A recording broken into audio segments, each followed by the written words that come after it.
আমি আজকে বয়স্ক লোক, আমি কি করে খাবো?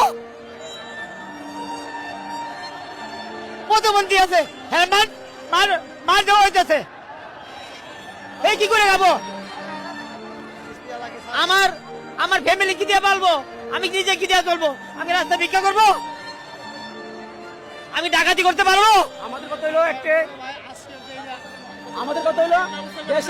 কথা হলো অটো রিক্সা চলতে হবে, আমাদের কর্ম দিক, তা না হলে কি আপনাকে বন্ধ করতে?